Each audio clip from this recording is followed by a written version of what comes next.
بسم اللہ الرحمن الرحیم۔ میں یہ کہتا ہوں کہ نبی الاسلام صحابہ تابعین کے بعد اگر سب سے مبارک دور اسلام نے دیکھا ہے نا تو یہ ہے۔ سلاخ کباب نہیں ہوتا، سلیخ کباب ہوتا، جبکہ اصل میں سیخ کباب ہوتا ہے۔ مرزا نے اپنے گروجی کے ساتھ اپنی وفاؤں کا ثبوت دیتے ہوئے قرآن میں اللہ کے بعد سب سے زیادہ نام جس کا ہے وہ شیطان ہے، کسی پیغمبر کا بھی نام نہیں دیا اور ڈھونڈتے رہے چیزیں۔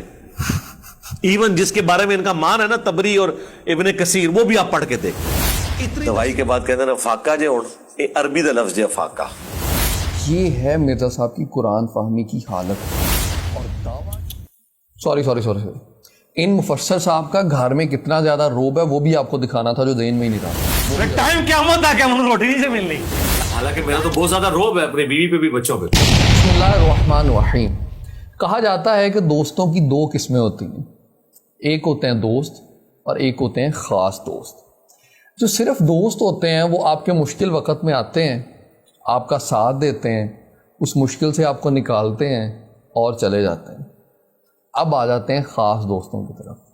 خاص دوست وہ ہوتے ہیں جو آپ کے اچھے بھلے وقت میں آتے ہیں، آ کے آپ کو کسی ایسی مصیبت میں پھنساتے ہیں کہ کسی کا باپ بھی آپ کو اس میں سے نہیں نکال سکتا۔ یقین جانیے مرزا انجینئر کے ساتھ یہ جتنے پوڈ کاسٹ کرنے والے ہیں سارے کے سارے یہی سلوک کرتے ہیں جو کہ خاص دوست آپ کے ساتھ کرتا ہے۔ وہ آتے ہیں، اچھی بھلی مرزا کی نارمل ٹیمپو کے اوپر بے عزتی ہو رہی ہوتی ہے، وہ آ کے کوئی ایسا کام مرزا سے کروا دیتے ہیں، کوئی ایسی بات مرزا سے کہلوا دیتے ہیں جس کے بعد بے عزتی کا لیول تھوڑا سا اور اپ ہو جاتا ہے۔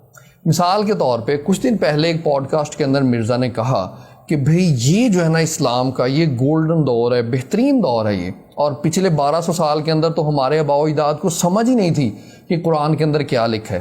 آج جو ہے وہ سافٹ ویئر لڑکوں کے ہاتھ میں، بچوں کے ہاتھ میں، اور وہ چیزوں کو اسی ٹائم کے اوپر سرچ کر لیتے ہیں۔ ذرا بات سن لیں مرزا صاحب۔ اس میں دنیاوی تعلیم کو میں کریڈٹ دیتا ہوں، جتنی آپ ایجوکیشن عام کریں گے اسلام کو اتنا ہی فائدہ ہے، جس کا سب سے بڑا ثبوت ہے ہمارے لوگ تو کہتے ہیں جی پہلے اسلام کا بڑا اچھا دور تھا۔ میں یہ کہتا ہوں کہ نبی الاسلام صحابہ تابعین کے بعد اگر سب سے مبارک دور اسلام نے دیکھا ہے نا تو یہ ہے۔ وہ کیوں؟ اس کی وجہ یہ ہے کہ پچھلے 1200 سال کے اندر ہمارے آباء و اجداد کو نہیں پتا تھا قرآن میں کیا لکھا ہے، حدیث میں کیا لکھا ہے، کیونکہ ان کی نیٹو لینگویج میں نہیں تھی۔ آج بچے کے ہاتھ میں سافٹ ویئر ہے، وہ بتا سکتا ہے قرآن کی کس آیت میں کیا لکھا ہوا ہے۔ جو بچے ہیں ان کی مہارت تو ہم دیکھیں گے بعد میں، پہلے ہم ذرا گروجی کی مہارت تو دیکھ لیں کہ گروجی کتنے زیادہ ماہر ہیں۔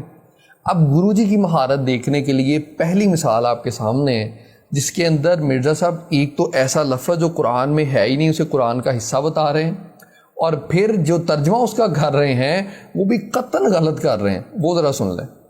کھجور کے پتوں والی جو چٹائیاں نا وہ زیادہ بہتر ہے، وہ نہیں نکلتی ہیں۔ وہ دوسری جو آج کل سیلمگیر بنتی ہیں کہڑی ہیں وہ پھوڑ جنہوں کہتے ہیں، ہاں دب، عربی میں لفظ دب ہے، یہ عربی لفظ دب کا ہے۔ دب عربی میں کہتے ہیں گھاس کو، یہ عربی کا لفظ ہے، قرآن میں بھی آیا یہ لفظ دب۔ تو جناب دب نہیں ہوتا، دب ہوتا ہے، اور یہ دب لفظ قرآن میں بھی ہے اور اس کا مطلب ہوتا ہے گھاس۔ اب نہ جانے کون سی ڈکشنری ہے، کون سی لغت ہے اور کس جگہ سے مرزا نے یہ مطلب لیا ہے کہ گھاس کی عربی جو ہے وہ دب ہوتی ہے۔ خیر ادھر ایک چھوٹی سی بات میں عرض کرنا چاہوں گا کہ ہم گاؤں سے بلانگ کرتے ہیں، پینڈو لوگ ہیں۔ ہماری ایک چچی جو ہیں وہ شہر آئی ہوئی تھی ہماری پپھو کے گھر، تو ادھر وہ آئیں تو آ کے وہ جو پپھو کے بیٹے ہیں مبشر بھائی، انہیں وہ کہتی ہیں کہ جا وے مبشر سلاخ کباب لے کے آ۔ اب پپھو جو ہیں وہ چچی کی تصحیح کرتے ہوئے کہتی ہیں جا نہیں تینوں عقل نہیں آنی، سلاخ کباب نہیں ہوتا، سلیخ کباب ہوتا، جبکہ اصل میں سیخ کباب ہوتا ہے۔ اسی قسم کی اصلاح مرزا نے کی کہ دب نہیں ہوتا، دب ہوتا ہے، اور اس کے بعد جو آگے مرزا نے تحقیق پیش کی وہ آج تک جو ہے وہ عربی دان اس کی تلاش کے اندر ہیں کہ یہ آخر کہاں لکھی ہوئی ہے۔ اسی سے آگے مرزا نے اپنے گروجی کے ساتھ اپنی وفاؤں کا ثبوت دیتے ہوئے ایک بات کہی، وہ کیا تھی وہ ذرا سنیں۔ قرآن میں اللہ کے بعد سب سے زیادہ نام جس کا ہے وہ شیطان ہے، کسی پیغمبر کا بھی نام نہیں دفعہ آیا۔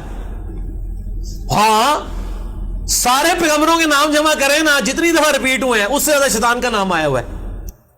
تو جناب مرزا جی ہم قرآن میں سے جتنی بار بھی شیطان کا نام آیا وہ تو ہم ایٹ لیسٹ نہیں نکال سکتے، لیکن آپ میں سے وہ کیڑا ضرور نکال سکتے ہیں جو آپ کو شیطان کی حمایت کے اوپر مجبور کرتا ہے۔ شیطان کا جو نام ہے ابلیس، وہ قرآن مجید میں فقط 11 بار آیا ہے، اور اسی کے ساتھ ساتھ اگر شیطان، شیاطین اور اس طرح کی سارے آپ گروہ کے نام اکٹھے کر لیے جائیں تو وہ 111 بار آئیں، جبکہ سیدنا موسیٰ علیہ السلام کا نام 140 بار کے قریب آیا ہے۔ اور اسی کے ساتھ ساتھ اگر باقی انبیاء کے نام اکٹھے کیے جائیں گے تو تعداد تو بہت زیادہ بن جائے گی۔ نہ جانے کیا پی کے مرزا صاحب آپ بیٹھتے ہیں کہ آپ اس طرح کی بونگیاں جو مارنا شروع ہو جاتے ہیں۔ اسی کے ساتھ ساتھ مرزا صاحب نے قرآن مجید میں سے کیلا ثابت کیا، اور کس انداز میں کیا وہ ذرا سنیں۔ پھر دوسرا سر، کوئی کیلے کا ذکر تو قرآن میں ہے، قطوفھا دانیہ، تو قرآن تو پہلے کا نازل ہوا ہے، تو کیلے کا ذکر تو قرآن کے اندر موجود ہے، تو کیلا ویسے کرنی ہے کہ تو نازل ہوا ہے۔ اب اندازہ کیجئے قطوفھا دانیہ کا کہاں مطلب ہے کہ اس سے مراد کیلا ہے؟ کس مفسر نے لکھا ہے، کس لغت کی کون سی کتاب کے اندر یہ بات لکھی ہے کہ قطوفھا کا یا دانیہ کا کسی ایک لفظ کا مطلب ہی کیلا ہو؟ اور دعویٰ مرزا صاحب کا یہ ہے کہ جناب جو میں تفسیر بیان کر رہا ہوں یہ بہت بڑا ویلیو ایڈیشن ہے، اور ایسی تفسیر تو جو آپ کو بڑا مان ہے نا تبری اور ابن کثیر، انہوں نے بھی نہیں کی، انہوں نے بہت ساری باتیں امت کے وسیع تر مفاد میں جو سکپ کی ہوتی ہیں۔ وہ ذرا مرزا صاحب کی بات سن لیں۔ تو اللہ کے فضل سے ہماری یہ جو تفسیر کی کلاس ریکارڈ ہو رہی ہے نا، اللہ وجہ بصیرت، اس کو جو بندہ بھی سنے گا، اللہ کا فضل ہے سورۃ المائدہ بھی ہماری کمپلیٹ ہونے والی انشاءاللہ تعالی، جو بندہ بھی اسے سنے گا اس سے پتہ چلے گا کہ واقعی کو ویلیو ایڈیشن ہوئی ہے۔ اس کے بعد سینکڑوں تفاسیر آپ پڑھتے رہیں اور ڈھونڈتے رہیں چیزیں، ایون جس کے بارے میں ان کا مان ہے نا تبری اور ابن کثیر، وہ بھی آپ پڑھ کے دیکھ لیں۔ اتنی تفصیلی گفتگو ادھر بھی ایک آیت کے کانٹیکسٹ میں نہیں ہوتی، اسکیٹرڈ فارم میں ہوتی ہیں، کئی چیزیں انہوں نے اسکپ بھی کی ہوتی ہیں امت کے وسیع تر مفاد کے اندر۔ تو جناب آپ کو پتہ ہے کہ ایسی تفسیر جو ہے وہ ابھی تک منظر عام کے اوپر نہیں آئی، اور یقین جانیے ہم یہ بات مانتے بھی ہیں کہ ایسی تفسیر ابھی تک منظر عام پہ نہیں آئی، شاید آ بھی نہ سکے، کیونکہ جہالت کے جو نمونے مرزا صاحب نے اس کے اندر پیش کیے ہیں نا، مشکل ہی ہے کہ کوئی بندہ کر سکے۔ انہی جہالت کے نمونوں میں سے مرزا صاحب کی ایک جہالت کا نمونہ سنیے کہ مرزا صاحب افاقہ لفظ کو قرآن کا حصہ بتاتے ہیں اور پھر کہتے ہیں کہ گول ہے، پتہ نہیں کیوں ایسے ہی لگا دیتے ہیں۔ وہ ذرا سنیں۔ فلما افاقہ، جب انہیں افاقہ ہوا، یہ اردو میں بھی لفظ استعمال کرتے ہیں، دوائی کے بعد کہتے ہیں افاقہ جو عربی دا لفظ ہے افاقہ، لیکن اردو میں میرے لیے افاقہ جب لکھتے ہیں تو چھوٹی ہے ساتھ ویسے ہی لگا دیتے ہیں، ٹھیک ہے نا، یہ لفظ آفاق ہے۔ تو جناب جب وقت کیسی کریں تحقیق پیش کی کہ گول ہاں ویسے ہی لگا دیتے ہیں آخر میں، یہ ہے مرزا صاحب کی قرآن فہمی۔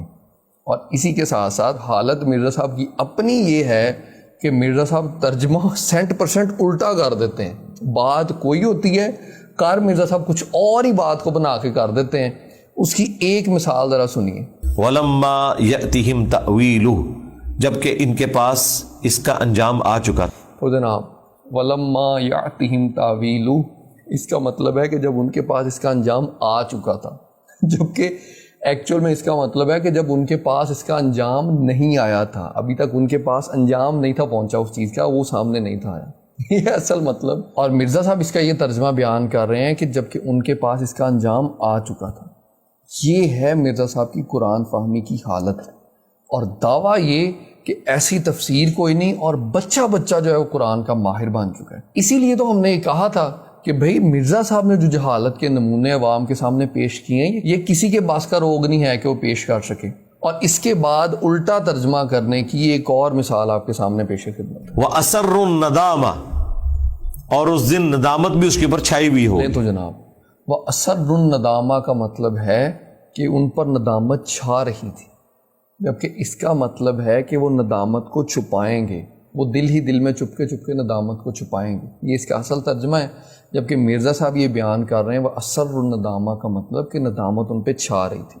اب کوئی چیز کا چھانا اور اس کا چھپانا، کتنا بڑا ان چیزوں کے اندر فرق ہے۔ چیز چھا رہی ہو تو وہ چھپی نہیں ہوتی، اور چھپی ہوئی ہو تو وہ چھا نہیں رہی ہوتی۔ خدا کا واسطہ ہے وہ لوگ جو مرزا کو بڑے شوق سے سنتے ہیں، یہ جس طریقے سے چیزوں کو لے کے چل رہا ہے، جس دوزخ کے گڑھے کے اندر یہ جائے گا نا، اسی گڑھے میں یہ آپ کو بھی لے کے جائے گا۔ اللہ تعالیٰ آپ کو سمجھنے کی توفیق عطا فرمائے۔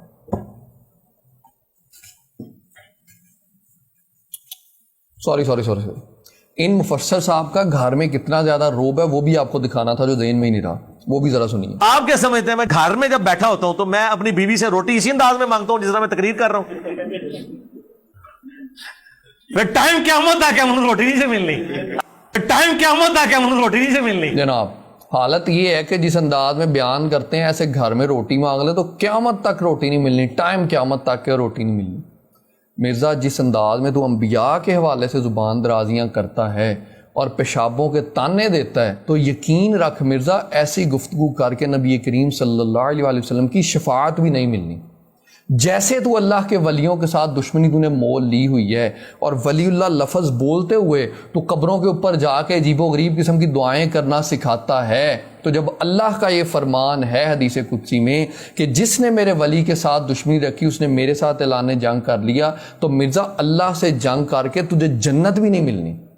تو یہ تو نے بڑی چھوٹی سی ایک بات رکھی ہوئی ہے نا, جس انداز میں تو باتیں کرتا ہے اور جس انداز میں تو زبان درازیاں کرتا ہے, اس انداز میں نہ مصطفیٰ کی شفاعت ملنی ہے اور نہ اللہ سونے کی جنت ملنی ہے. لیکن حالت مرزا کی یہ ہے کہ بھئی اگر یہ تھوڑا سا سختی سے روٹی مانگ لے تو کہتا ہے قیامت تک مجھے روٹی نہیں ملنی. لیکن مرزا کہتا ہے کہ میرا گھر میں بیوی بچوں پہ بڑا زیادہ روب ہے.